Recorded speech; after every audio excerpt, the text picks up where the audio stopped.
Hello,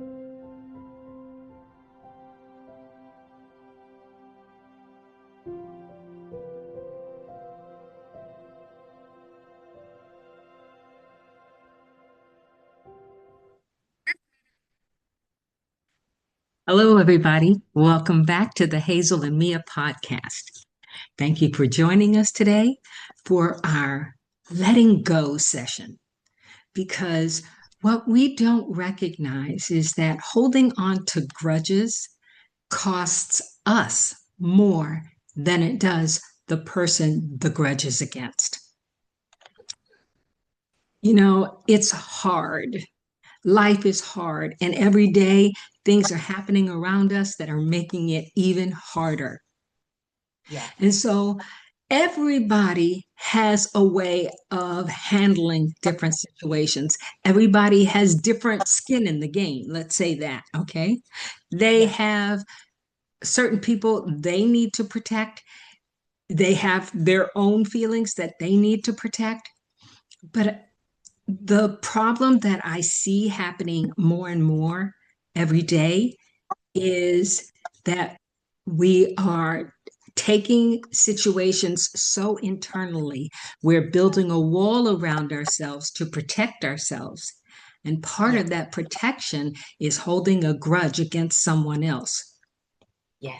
Yeah. Now, I have to say right away that we see this happening in the news every day. Every single one of us sees this going on in the news every day. And it almost becomes like a normal way of us to handle situations. Oh, you don't do things my way, then I'm going to shut you out. I'm going to hold this against you for as long as I possibly can. Yeah. Who's the one who pays the price on that? Ask yourself this question. Am I having trouble falling asleep, waking up during the night, poor sleep quality? Do I have fatigue, muscle tension, headaches, digestive issues? Am I having distrust in relationships, emotional distance, increased conflict? Everything that happens during the day is more of a problem for you than a way for you to create solutions.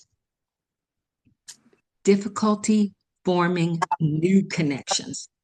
All of these things are a part of us holding a grudge against something that has happened. I got an interesting piece of advice from someone close to me who found out that part of the issues that she was having was that she was mourning her will to be done. We all know that Bible quote, "Thy will be done." And instead of "my will be done." And when we lose the ability to control the will of the situation, we mourn the loss of thine own will. And it causes us to hold on to grudges, build a wall around ourselves to protect ourselves. But we're not protecting ourselves. We're doing more hurt to ourselves. I don't agree with you on that one. Okay, let me hear you. Myself and Mia's broadcasts are genuine. You can't get on with everybody in life. It is impossible. Right. Holding a grudge is quite normal when this person have ripped your life apart, ripped your family apart.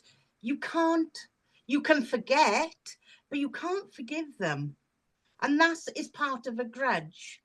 And that's where I see our differences, because I think you can forget, but it's harder to forgive.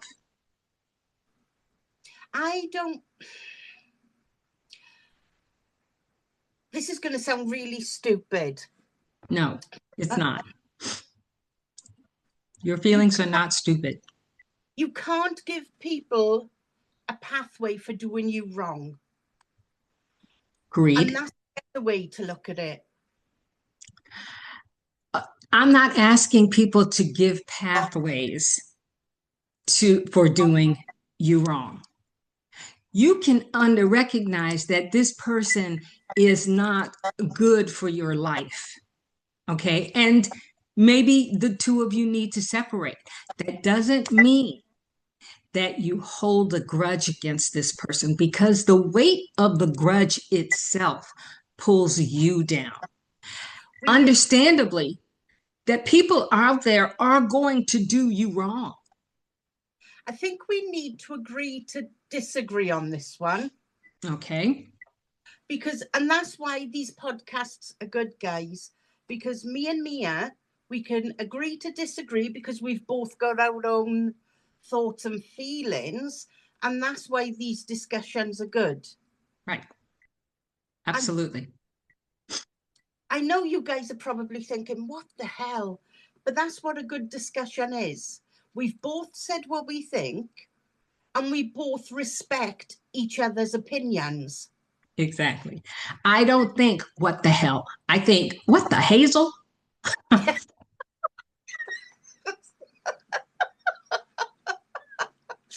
And that's exactly why we are totally different people, because we've got totally different thought patterns.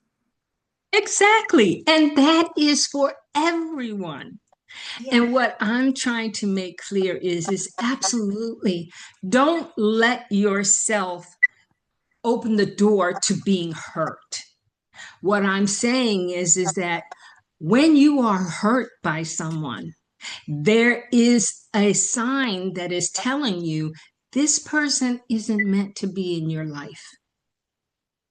This is not someone whom you may necessarily engage with. Now, honestly, you have to look at each individual situation, because there are people in your families you may have deep disagreements with.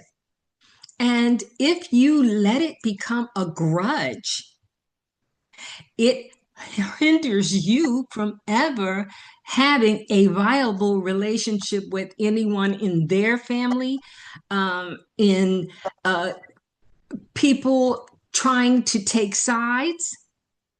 And that's where I disagree again.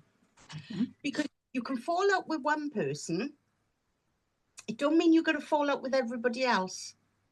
It's between you and one other person. Correct. Not between you, one other person, and all the friendship group. Correct. But let me put it to you this way. Guys, this is exactly what real life is and how debates should be done. Should be done. Exactly. Okay. Let's say you have a mother and a daughter who have a disagreement.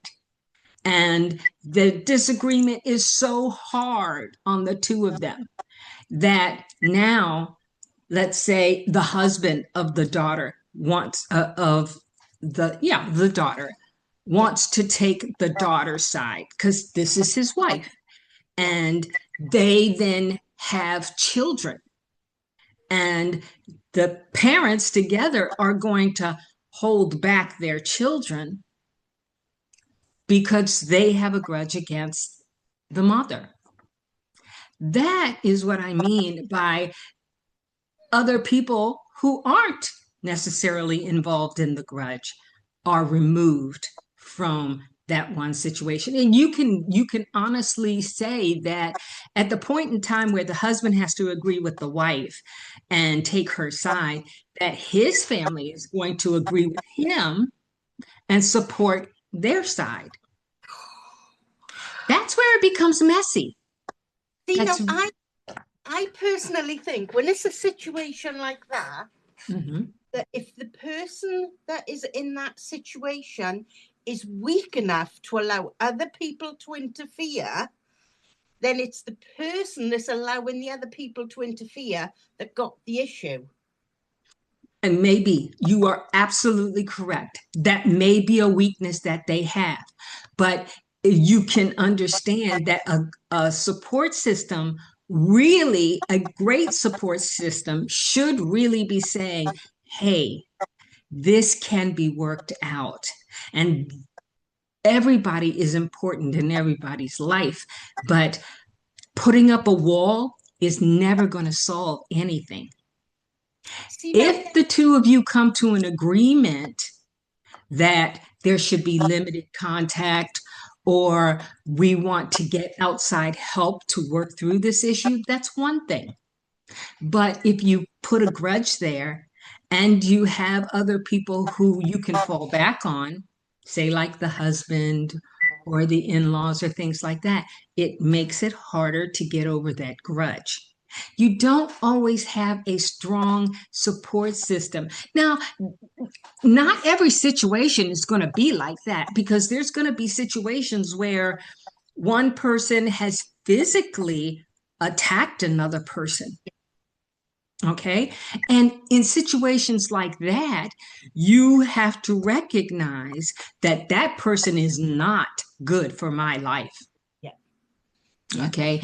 And under no circumstances do I want them ever involved in my life again. You know yourself from doing readings, the amount of readings we do where there's outside influence and interference. Absolutely. That's something you as a person need to nip in the bud straight away if you feel somebody is interfering in your relationship, in any friendships. You're putting the boundaries there to stop that happening. And that's important for your future. With That, yeah, I'm with sorry. grudge, I've held on to a grudge for my own reasons. That's nothing to do with the viewers at all. But everybody is an individual. What I will say is try and stop interference. Put those boundaries in the place straight away. If you've got, this is an ideal thing that we read on most of the time. The mother and father have split up. The children are stuck in the middle. You've got interference from both grandparents on both sides. Absolutely. Everybody comes clashing. The only people that suffer are those little people in the middle, because they love their mother and father, they love their grandparents.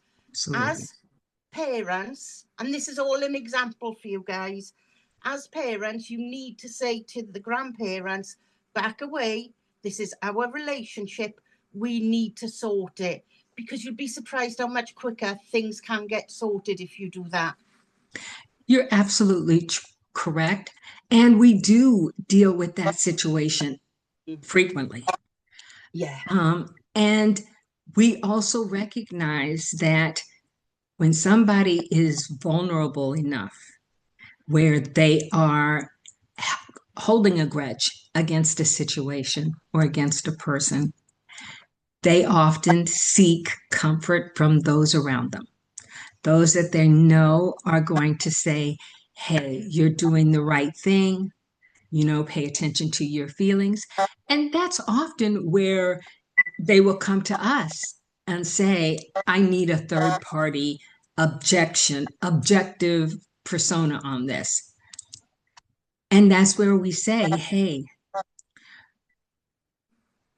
the grudge itself, not the reason, but the pain that you're holding in this grudge is causing you more problems than it is causing anybody else. Maybe the other person is suffering because they're not getting to explain their point of view because they've been blocked, they're not talking, or whatever it is.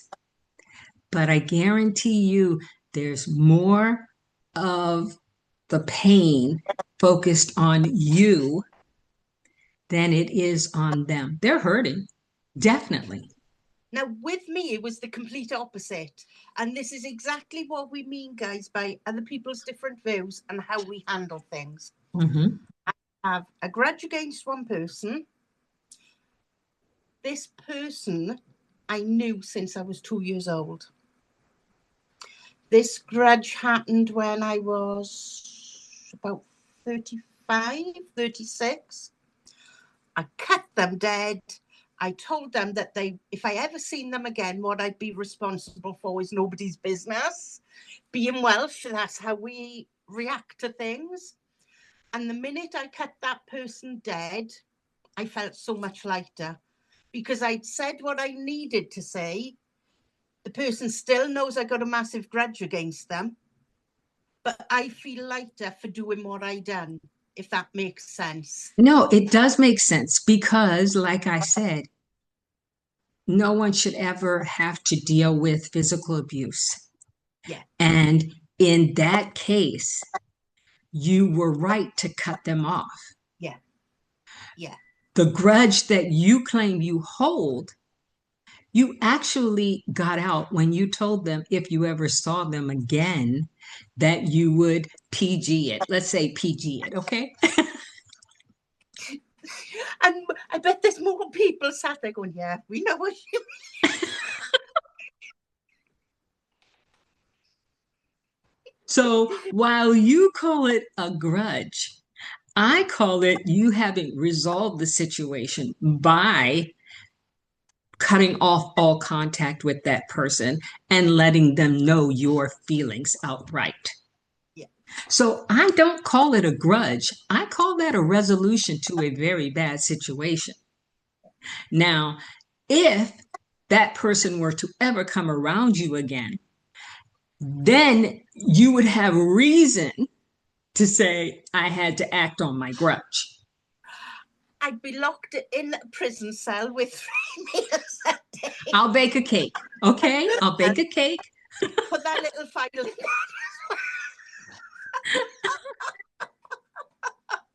But as you said, when you made your resolution, you felt lighter. Yeah. Okay? Yeah. So that tells you right there that your grudge was resolved. It was, you got your feelings out. You made that permanent decision. You made that cut. But when people focus on that grudge, and in particular, focus on the things that they are missing out on in the other person's life, they talk to other people who, in order to make them feel better, add fire to the fuel or fuel to the fire. Yeah, I think that's it. Yeah. And that grudge continues to replay in your mind, and you say things to yourself like, I should have done this, I should have said this, and you focus on it and it builds. That fire builds inside of you. And that is the thing that is not good for you. And like I said, what we see every day is this happening in the world. It's broadcasted in our face. What I did to this person, I got even with that person. Or somebody feeling like they're entitled to treat a stranger in a very bad way. Yeah. And it's highly probable that it was because something bad happened to them, and that grudge just seeped into them, and everything that came out of them was negative. And every person that they met, they shot daggers at. And even if it's a colleague at work and they make a mistake on your job, while it could be a very mistake that they made, that does reflect on their performance. Now, the mistake that they made could have also caused you a problem because, you know, people make stupid mistakes every day that can cause harm to people who are completely innocent of the situation. If you make a mistake, fess up. Go Yes. to your boss and say, I've done this. What do you want me to do to put it right? Then you're not gathering enemies within your workplace. You'd be more inclined to see that people will say, okay, let's see if we can help you sort this out. That's what you need. You need a third party to basically say, okay, I'm hearing what you're saying.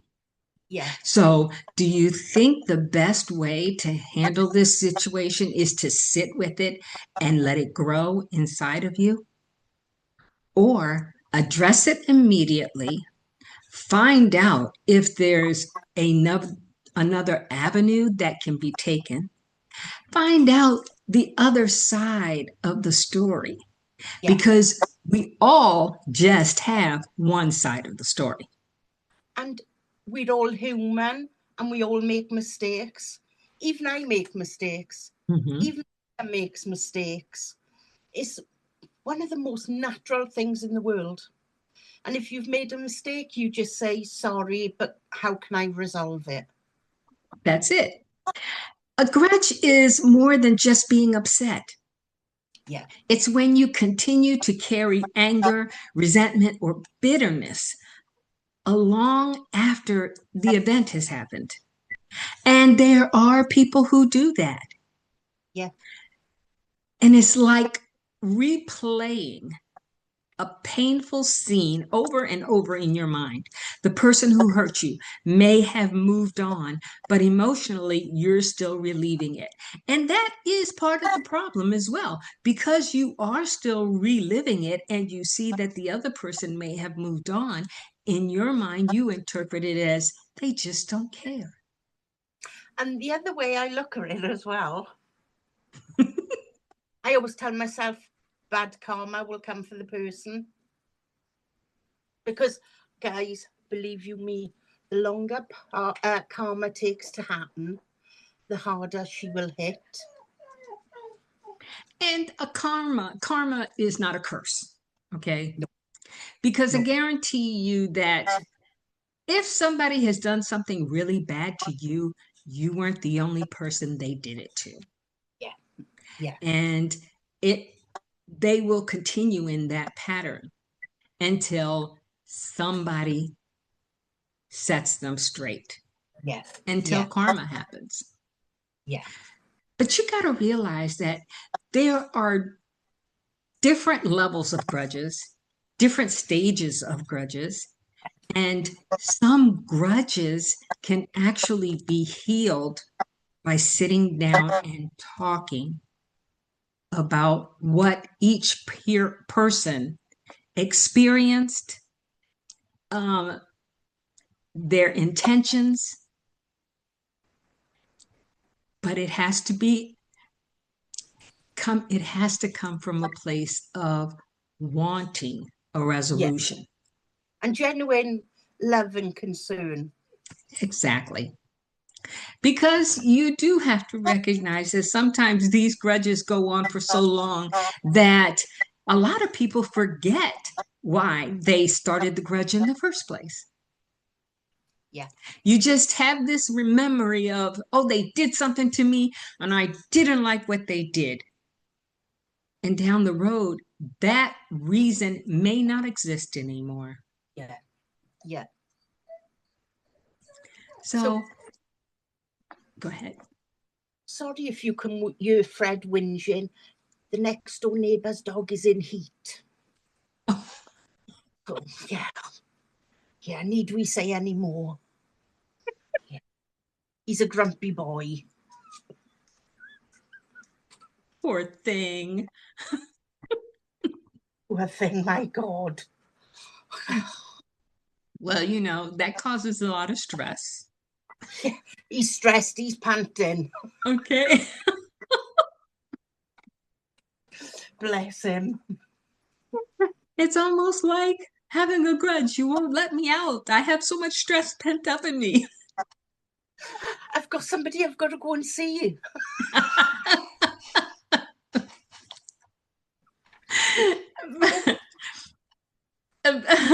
One of the things that I don't want to talk about is the dog and heat. Okay. But I do want to say that these painful experiences that we've all gone through, every last one of us has gone through. And the reason why we are seeing it in public every day is because our brains treat it almost as if it's happening again. Yeah, yeah. And I feel as well, now I don't know if you think the same, now people are more open. Like, there'll be people you walk past in the street and they're arguing. It's as if things are done more publicly now as well. Yes. Whereas years ago, you wouldn't think of having a screaming match with somebody in the street. But now that seems to be the way the younger generation deals with things.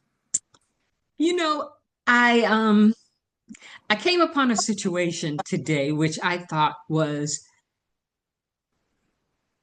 in a lot of ways educational, and it was exactly about this, but this was about a corporation. A Yeah, corporation, many corporations out there nowadays really do find ways to take advantage of the little people. yeah, And they turn these things, I have to say, the younger people are learning to turn this yeah, in their favor.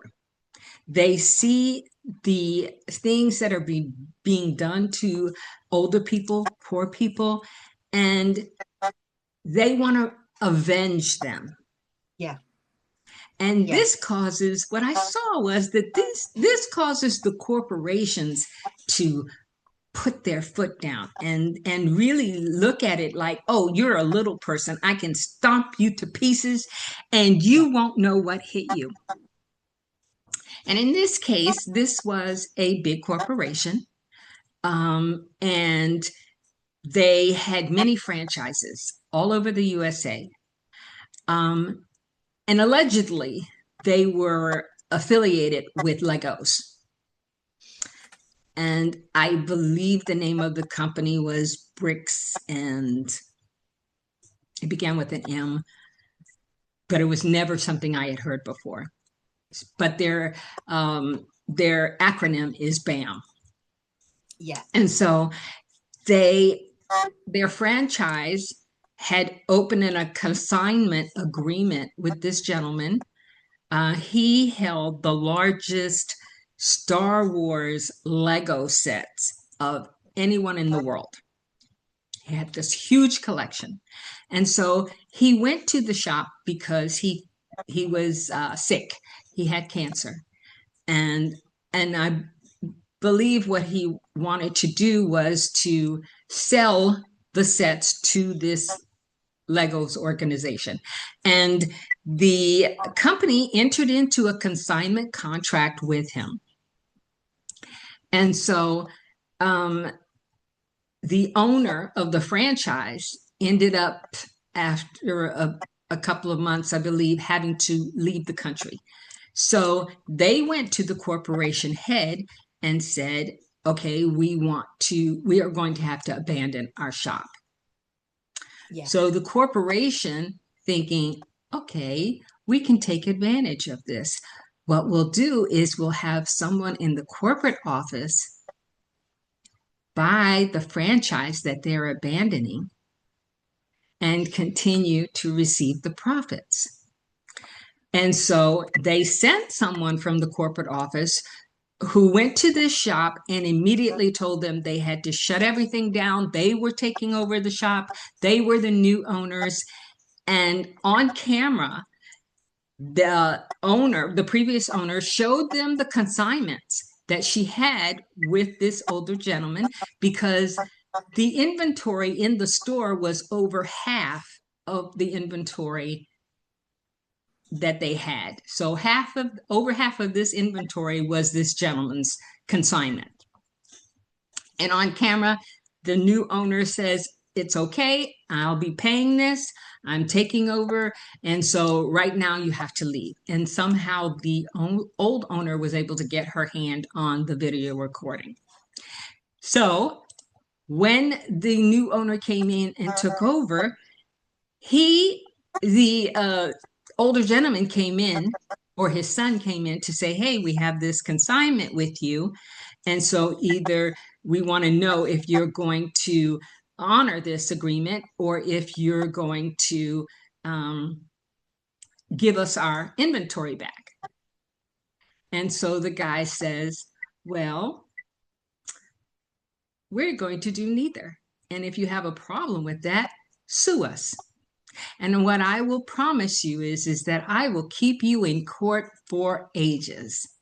And you will, the $200,000 that we owe you will seem like pittance with the court fees that you will have to pay and the attorney fees that you will have to pay, because we will keep you in court for so long.